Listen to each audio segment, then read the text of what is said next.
एक पति और पत्नी थी और दोनों के बीच में लड़ाई हुई थी।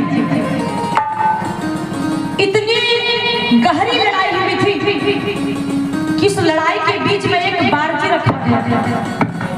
पत्नी कहती है अगर आप हमसे पहले बोलिएगा तो आपको 1 लाख जुर्माना लगेगा और अगर हम बोलेंगे तो 1 लाख जुर्माना।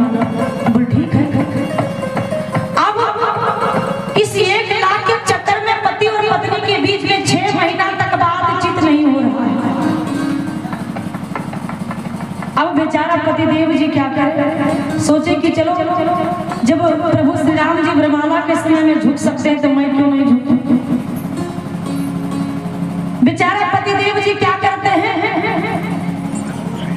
कि जो कुर्ता को पहने हुए थे सिगरेट को जला लेते हैं, इस प्रकार बैठ जाते हैं और जानबूझ करके सिगरेट में जो आग थी उस आग को अपने कुर्ते में गिरा लेते हैं और वह कुर्ता जल रहा है।